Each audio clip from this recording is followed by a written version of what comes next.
Hello, everyone, and welcome to the Brave New Business Connected Living panel. I'm Danielle Carr with Control4, and we are honored to be sponsoring this panel because we think this conversation is extremely timely considering how this year has been for all of us. We've seen technology shift from being seen as a luxury into becoming an essential. You know, we have to have it. We're working from home, we're schooling from home. The only way we can connect with a lot of family now is from home. And so rethinking technology in the home is a foundational part of implementing thoughtful and meaningful and empathetic design these days. And so Control4 is a smart home operating system that connects all of the different devices in your home together. So, you know, your smart doorbell camera, your, smart TV, smart lighting, smart audio, all of that is integrated together to be accessed via a phone, a touchscreen, a keypad, so that way you have multiple interfaces that you can interact with your home to create the experience that you need when you need it. And I think that's really important these days. So without further ado, once again, Control4 is really excited to be sponsoring this panel, and we hope everyone enjoys. Hello, everyone. Welcome to NKBA Live. Thank you to Danielle Carr and our friends at Control4 for sponsoring today's webcast of Brave New Business. I'm Bill Darcy, and it's great to be with you. Before we begin, I'd like to acknowledge the wildfires engulfing much of the West and Northwest and the hurricanes that have been ravaging parts of the Southeast. Both of our panelists today are impacted by the wildfires, and we wish them and all of you in these affected areas safe and secure shelter, and best wishes as you protect your families and businesses. Today, we're proud to present this special edition of Brave New Business running in conjunction with CEDIA Expo's virtual showcase. It's an exploration of one of the macro themes that emerged from our exclusive NKBA Living Impacts Design research, that is connected living. We're happy to welcome two audiences today. First, NKBA members and viewers from the kitchen and bath world, as well as home technology experts, integrators, and installers from the CEDIA universe. The collaboration amongst NKBA and kitchen and bath designers and remodelers with CEDIA and other tech integrators is so important. We'll discuss that more specifically in a moment. I hope our NKBA members will take advantage of the valuable smart home tech programming and product discovery that you can access as part of your CEDIA Expo virtual registration. As for any of the integrators and other industry professionals watching who aren't already members of the NKBA, there's an opportunity to learn more about membership, our insightful research, and why it's important to build solid relationships between the integrator and designer communities.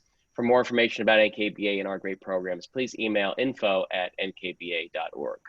On today's panel, we welcome Mike Chorney, president of Scala, a technology design and integration firm in Vancouver, British Columbia, and my friend Molly Switzer, AKBD, principal of Molly and Switzer Design, and president of NKBA's Columbia River chapter from Portland, Oregon. Mike, you've won the Tech Meets Design Award from CEDIA a number of times for your projects. Congratulations.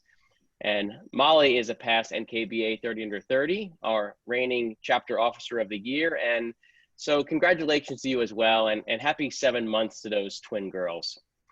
Thank you. Just a couple of housekeeping notes. As always, today's webcast qualifies for 1/2 CEU credit for our certified designers and may qualify for other groups as well. I'd like to thank Elma Gardner, CMKBD, for her stunning design, which incorporates tech solutions that you see behind me today. Elma is a fantastic example of what a certified master kitchen and bath designer can do. That's NKBA's highest level of certification and highly regarded across the industry. Please remember, type any questions into the Q&A function at the bottom of your screen, and we'll try to get to as many as possible at the conclusion of the program. Like all areas of technology, smart home tech was changing at an incredibly fast pace before COVID hit. The crisis has heightened residential technology needs in so many ways. For instance, with many people working and schooling from home, there's an increased strain on Wi-Fi for stable connections.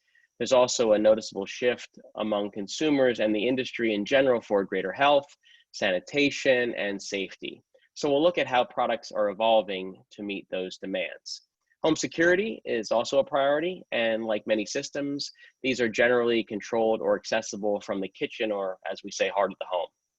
And finally, our safety for our seniors is also an increasing priority. As a tragic consequence of COVID, many assisted living and nursing facilities were compromised, and older folks are now more likely to be moving in with family. Home technology solutions are of great help in this area and enable seniors to live independently in their own homes or with family in their houses longer. As I mentioned earlier, this session grew out of our Living in Packs design research. That study revealed so many valuable trends, most notably that connected living not only means connection through devices, but also a connection among people and a connection to nature. Mike, as an integrator and tech expert, I'd like to start with the foundation of smart tech for the home and actually share a personal story. So my wife and I just completed a kitchen remodel. I've spoke about that a little bit before on Brave New Business. I asked a local CDN NKBA member, One Sound Choice, here in New Jersey for recommendations. And they installed a new router with lots of Ethernet ports and 2 wireless access points. This was to take the pressure off of our Wi-Fi with me working from home, as well as our 3 sons all going school to school virtually. Before we had that solution, there were notifications throughout the house on Alexa telling everyone, get off the Wi-Fi, Dad's about to host Brave New Business. So not the ideal solution. It begs the question for our audience, Mike, is there a general guideline about how much Wi-Fi capability and network support a family should have considering these amplified needs? Yeah, that's, it's really a tough question, and it varies depending on the client's needs. And I mean, for most people, they can never have too much Wi-Fi or too much bandwidth.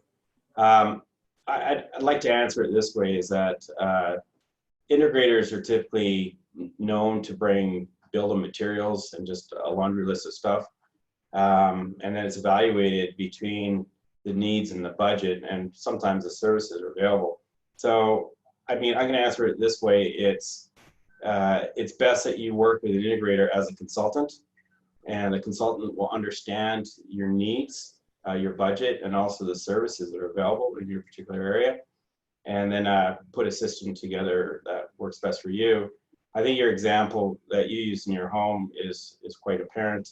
You may have dad working in a home office trying to download some documents, and kids nowadays love to play these live gaming systems where they're communicating with their friends that may live across town. I mean, you can probably understand the amount of bandwidth that's traveling in and out of the house when you're streaming audio, video, and playing a game back and forth.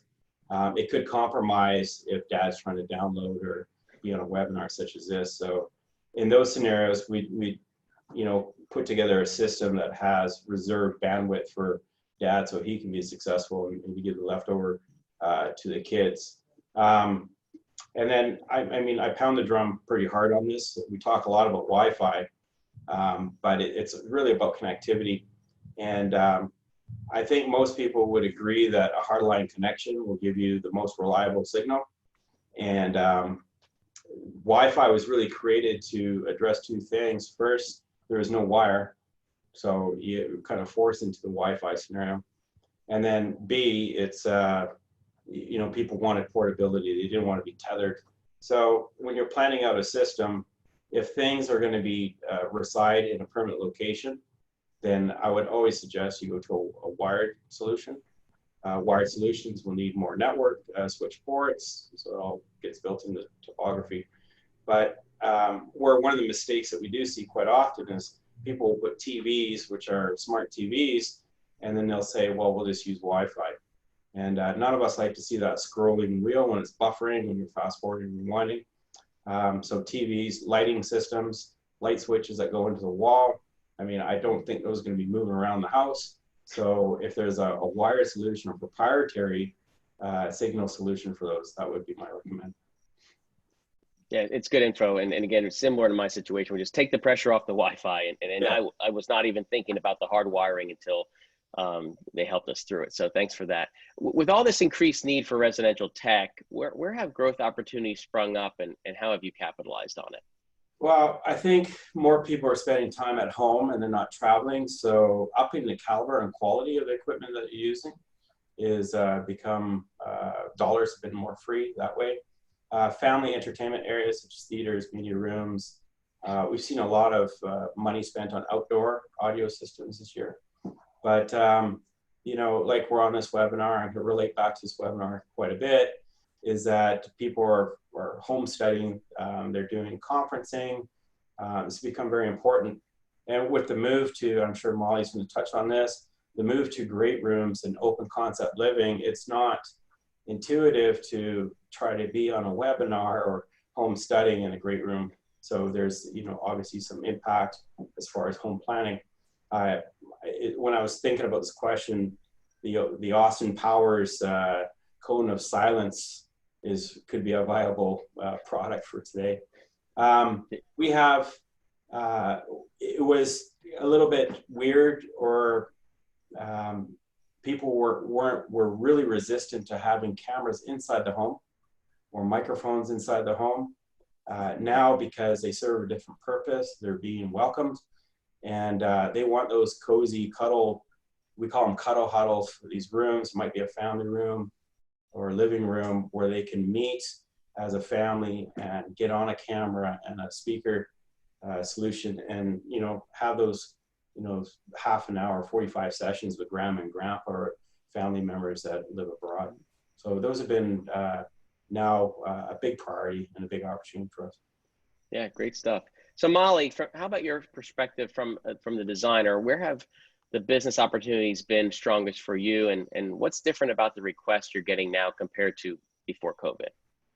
So it's kind of, as Mike touched on, we're seeing more multi-use spaces. So we're having to utilize the spaces that we have for more than one, you know, function. It's no longer, you know, I think we always thought about, and I think we'll talk a little bit more about this, but the great room and how it functioned. But like, how do you now define a space for schooling, or, you know, the teachers are working from home too. So I was going to say, you have these two dynamics of the teacher as well as the student, as well as working from home in general, you know, in an office sense.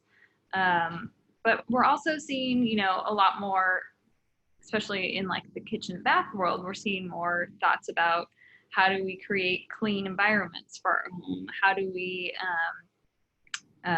you know, talk about the process of even just walking through the door. You know, we have to think about, where are we washing our hands?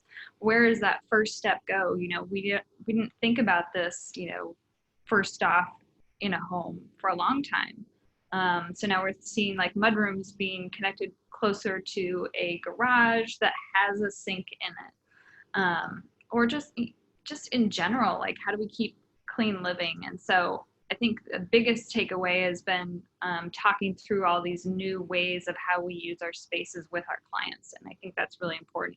Obviously, the home office is a big deal. And how do we create a home office that's it's going to be quiet and it's going to be uninterrupted? I think for a long time, people had a home office that didn't necessarily get used. Now we're really using it. And so how do we make it functional? You know, glass doors on something is not exactly private.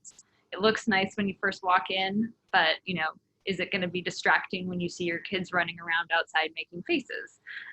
It's just all these fun little processes that we now have to kind of rethink. And I think there's a ton of opportunity on the business perspective to really reinvent our businesses, especially when we're talking about technology, and how do we add that in? And how do we go from start to finish? And I think it's really important as an interior designer, because we tend to be that really integral part of the conversation of a remodel or a new build, of, you know, how do I educate myself so that I can best serve my clients to have those conversations with our integrators? I'm certainly not doing the work of an integrator, but the more knowledge that I can bring to the table to make that conversation happen is so key and essential. It's great. Can you go back to the open concept a little bit more? I know Mike touched on it, and you did a little bit, as far as this room that we've now tried to expand, the kitchen and living area, and the barriers, I guess, you get with that now, with people trying to do multiple things at the same time that need quiet. So how have you addressed that with clients who have open plan, or as you're planning for people who still want that feel, but yet on the flip side, want to have that somewhat quiet, if you would? Yeah, with that, I think we just have to rethink what a great room is encompassing. So we want to have those spaces where we can still, work in our kitchen, have it feel open. But I think we're going to start seeing some more maybe defined like dining room spaces. We're going to see some more like formalized spaces that I think we used to have, but maybe kind of in between the past 20-ish years have kind of fluttered away a little bit. I think we're definitely going to see a lot more of those spaces, kind of more of a defined kids room, or now it's sort of like a kids room / their classroom. Right. Interesting. Yeah, good stuff, Mike. So some of our research has revealed that there's a big trend towards using technology to bring us closer to nature, which seems somewhat ironic. Can you talk about that a little bit? Sure. I could spend all day talking about biophilia, but I'll spend a little bit of time talking about circadian rhythm. Our bodies are naturally impacted by color, temperature, and intensity of the sun. We as beings, and I mean, it impacts animals as well as beings. But a beach holiday is a good example. You come back and you feel recharged. Might be the tequila that happens. Well, that's happening. But as the sun rises and falls in a day, it does go from a dim orange, and then it goes to a bright white, and then it goes back to dim orange at sunset. And we may or may not know, but our bodies are actually responding to the different color of lights, and it's triggering different hormones in your body. So the two hormones, serotonin and melatonin. Serotonin is where it's your, like your fight or flight, but it's your productive hormone. And melatonin is your chill hormone. So our bodies perform better when we have an equal balance of this throughout the day. Ideally, we want to have our melatonin at night so we can sleep. It reduces our blood pressure, our heart rate slows down. It prepares you really for rest. But because we live in front of screens, and I think that's not going to go away, especially with this whole COVID, we're in front of computer screens, we're in front of iPads and phones. We really receive too much stimulus, and it can induce stress in the body. So there is modern lighting systems now. We've been using them for years. It's one of the things that I get most excited about when I bring a client through our facility, is that we can adjust the color, temperature, and the intensity in our living spaces to mimic what's happening out in the sun. So by doing that, our bodies are responding the way they're intended to respond. And there's studies that have proven that in workplaces, there's less sick days, productivity goes up, and staff engagement is increased. They did a study at a hospital, and people's recovery time was half, and there was less medication required. They also used an opposite side spectrum. They went to a prison and did the same sort of experiment, and less violent crimes, more harmonious. So this, as fun as LED is for changing colors, you can change a mood into a room, but it can have obviously some health benefits. I think we'd all agree that a dinner date accompanied with candlelight is far more romantic than a really bright blue fluorescent light. So I'm just saying. Yeah, no, exactly. No, it's you can underappreciate these values of what you're trying to bring to your customer in their home. So really go to Molly on this, but feel free to jump in too as well, Mike. Home air and water filtration systems. I mean, obviously you both are dealing with the air side, especially now with the devastating fires and smoke you're dealing with in the upper Northwest. So Molly, first, can you talk about how you address these, or how it's coming up in client conversations? Yeah, so I'm actually in the process of buying a house. So we close in like a week, which is exciting. And one of the first things that we're doing is we are integrating a full smart home system. One of the biggest things, actually just within this last week, that we realized is, you know, we already had an air purifier in our nursery for our girls. But as these fires came in and it started infiltrating everything, you know, like we're sealing up doors with tape, you know, like it's horrible. How do we keep our air? You know, you can run your air conditioning, but how much is that really working, and how clean is that really getting the air? So for us, we became really aware of that, and so we talked to our integrator, and I said, okay, how do we start thinking about this? I don't want to just call the HVAC guy and say like, hey, what can I put in here to make, you know, my air great, because I want to make sure that I can monitor it. I want to make sure that I can see those updates. And so for me, that was a really important thing for it. So air purification, and of course, you know, water purification here in Portland. We have city water, but it's not really treated a whole lot. It's really good, but you know, is it always going to be really good?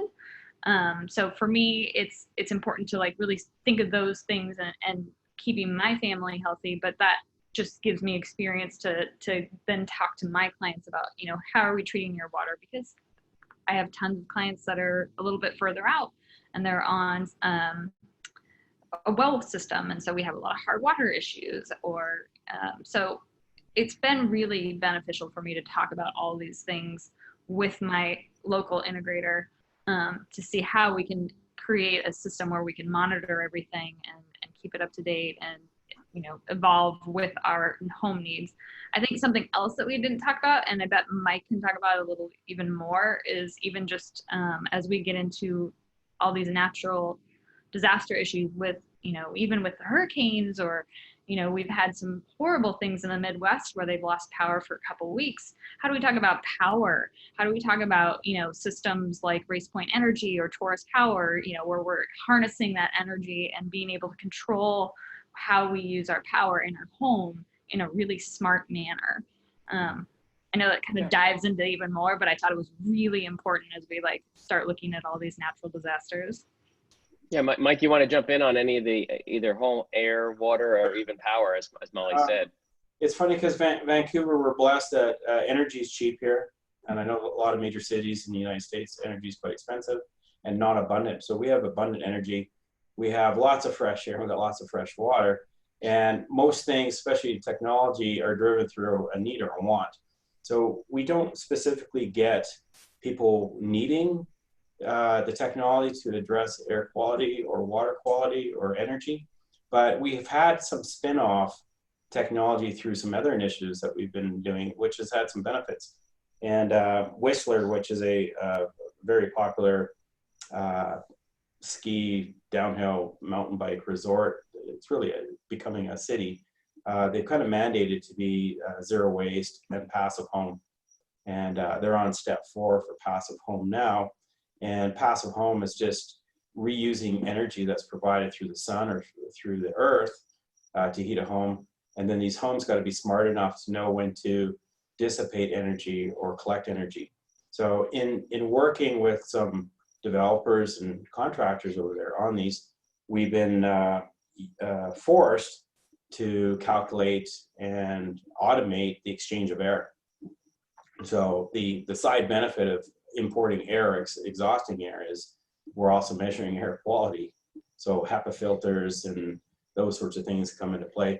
As far as routine for the homes, if we know that there's cleaners that are to come through every Thursday at 10 a.m., we'll create a scene called Clean, which opens up all the shades, turns on all the lights, puts on some really good motivating vacuuming music.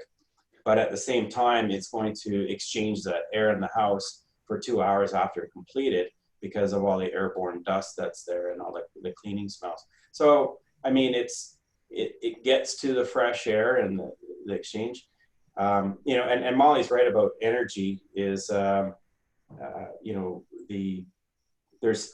and I'm a big supporter of load shedding and energy management, just because me personally, I'm a bit of a noodle head and want to see what's happening where.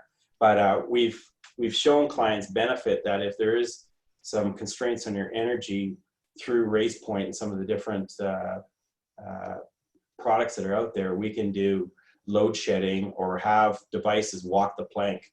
So essentially we're saying there's only so much energy here we're forcing what's allowed to be on or what's not allowed to be on. So it's very interesting. Great stuff. Molly, go back to you, continuing on the topic of health and wellness. The pandemic has caused many people to rethink their homes. We've been talking about that as an escape or retreat. How do you accomplish this in the bathroom? What tech solutions are you using to create a spa-like experience for homeowners? Well, obviously we have things that we've talked about, sound. We can add sound into a bathroom. Probably one of the best things, and we just did an amazing primary ensuite for a client where we put in a beautiful steam shower with a smart thermostat in it. And it was one of the most impactful things that we did. It was a project that we started before COVID. We knew it was on the radar of anything. And we finished it basically right in the middle of the pandemic. And a few weeks ago, the client called me and she said, I took my first steam and it is life-changing. She's like, it's a place where I can go inside and I close the door of the shower and it's completely silent. And it's this space where I can escape and be on my own. And she's like, I didn't realize how much I needed that, which, it's a job, like we're in people's personal lives, and that's huge to hear those kinds of things. Mom silence. My wife would die for that right now. I'm just saying, maybe you need a steam shower. Maybe. Yeah. She would not argue with that. What about, go ahead. I'm sorry. Continue. Oh no, I was going to say, so that was, that's part of it. And then just, creating spaces, even auxiliary to that, creating like a yoga room or a place like where you have a home gym, using products like Total and like the smart mirrors and things like that. Those are really key for kind of that health and wellness in that area. Yeah, good stuff. Mike, talk about seniors for a little bit. Sensors, voice control, things that can, what's the most valuable tech that you've seen that can help seniors? Yeah, before we do that, I just want to make a comment. It's kind of funny when this pandemic hit and everybody's running and buying hand sanitizers and filling their garages full of toilet paper. I told my guys, start to suggest automatic toilets. Okay. Yeah. That's the obvious stuff. Sorry. Yeah. So, yeah. Valuable techs for seniors. Voice can be intimidating. A lot of people get frustrated because they'll ask something of Alexa or Google Home and they don't get a proper response. And I think voice it's going to get better. It's going to be more a part of our daily routines. I've been using it for probably 5 or 6 years now, but it's framing it up so people can be successful with it.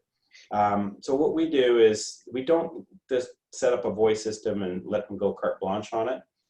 That's like trying to teach a 4-year-old the Webster's Dictionary. It's very frustrating.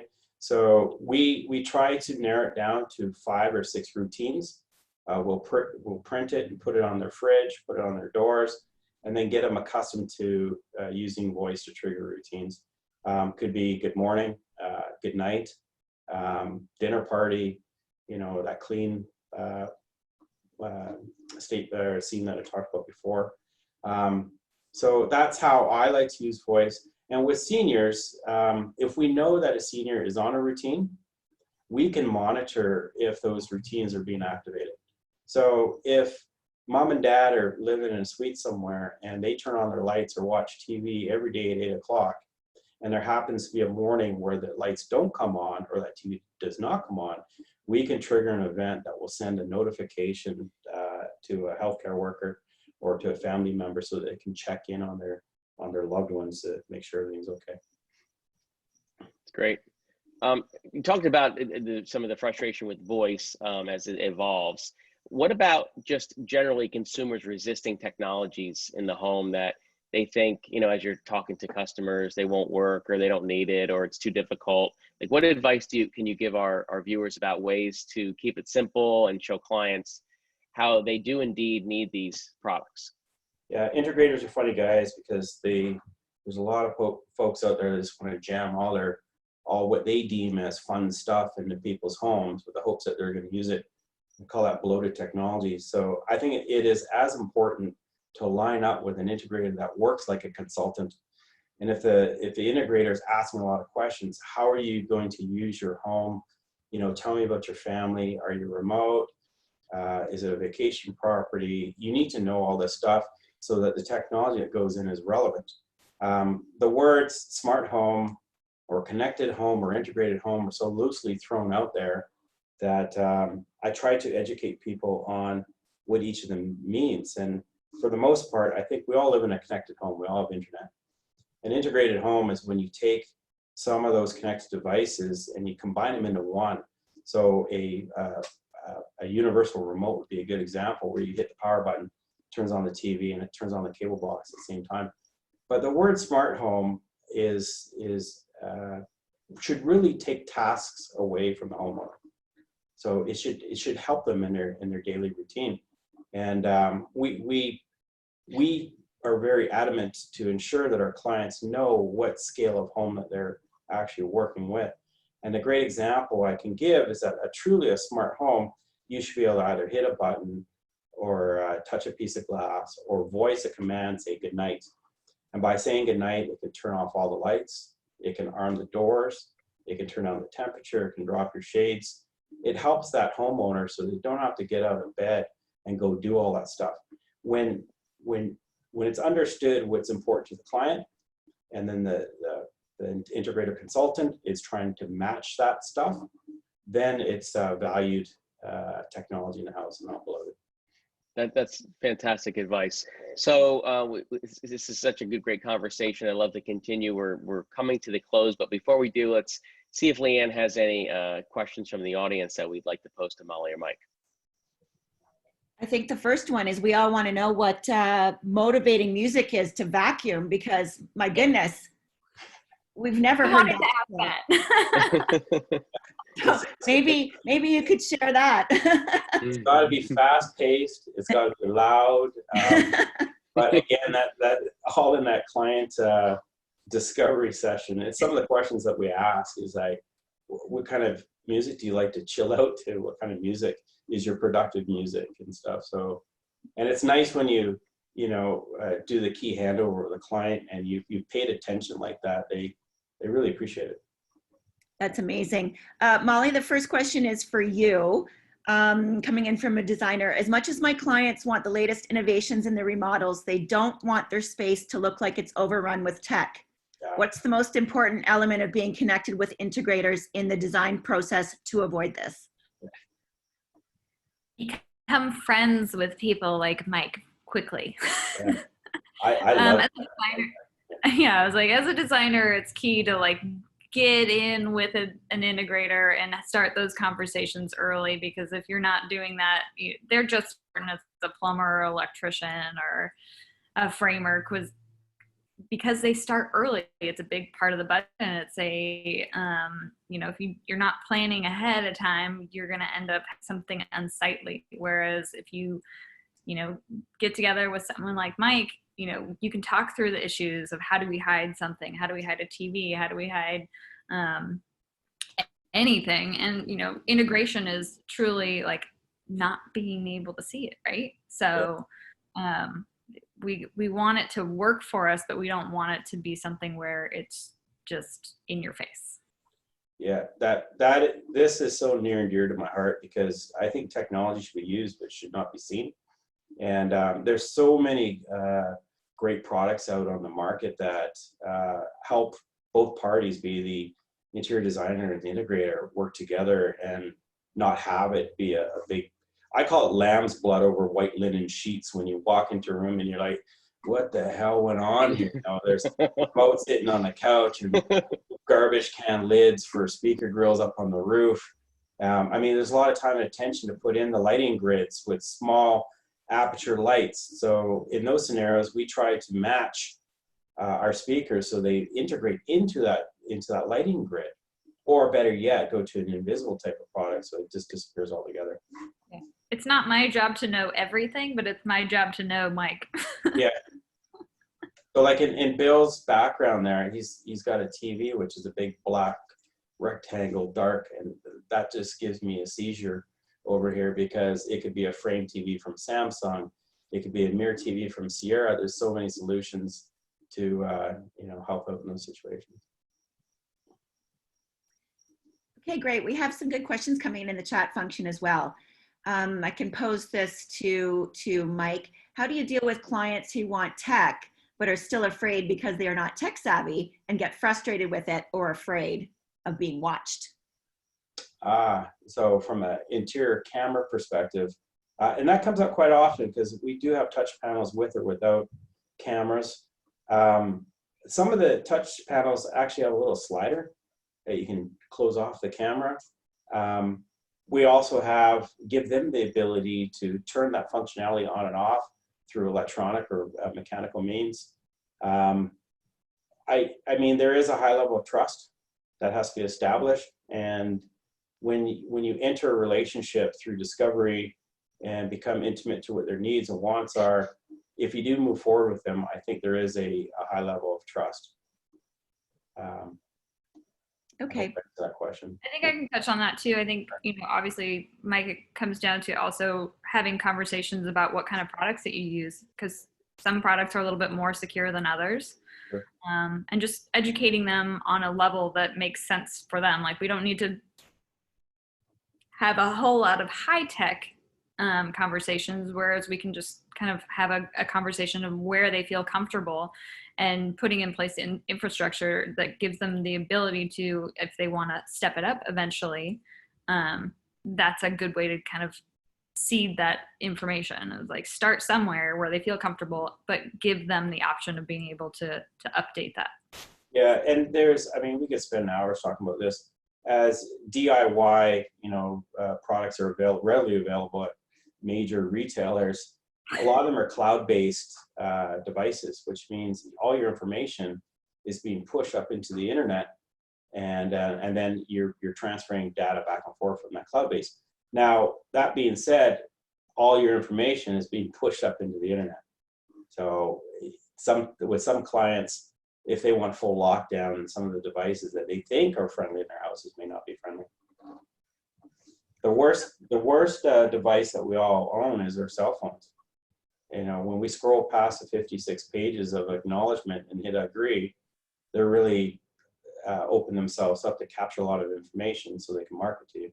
We can have a conversation now about lawnmowers, and then I can go into Facebook and someone's trying to sell me a lawnmower. It's not coincidental. Yeah, and we're all scared about that. Thanks for the reminder, Mike. Just a quick question, because living in place is such a hot topic in the design world. How often, Mike, do you work with an occupational therapist when selecting technology to suit a homeowner's needs? Oh, for me personally? For me personally, occupational. You know,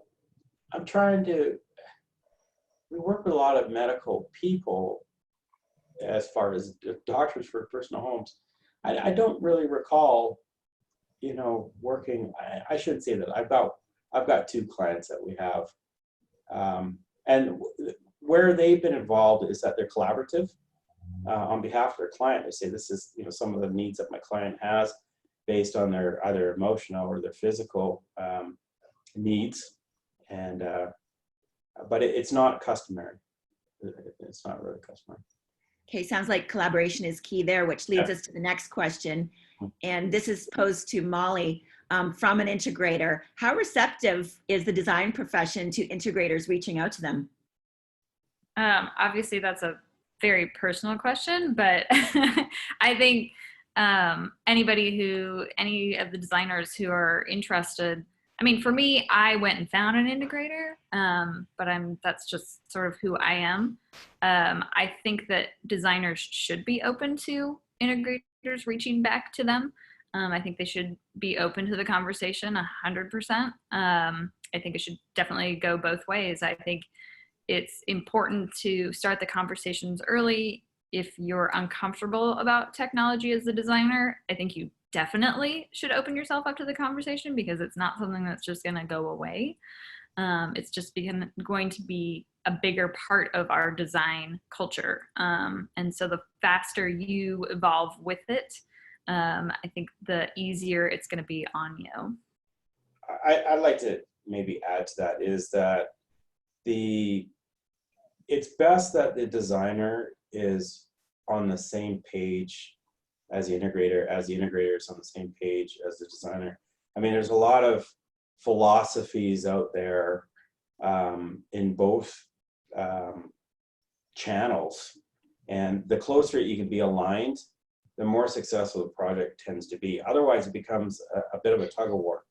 You may want to, an interior designer might be trying to make a real clean, minimalistic space, and then you might have a tech guru going in there and trying to jam it full of a bunch of stuff that's counterintuitive to the overall vision of the interior designer. What we do here is, I don't call it a showroom, we call it the studio. It's an education center. We bring people through and they get an understanding of why we do things and how we do things. The what we sell becomes kind of third in all of that. Because as a position of a consultant, if I'm just trying to push a particular brand or device, I'm not being a very good consultant.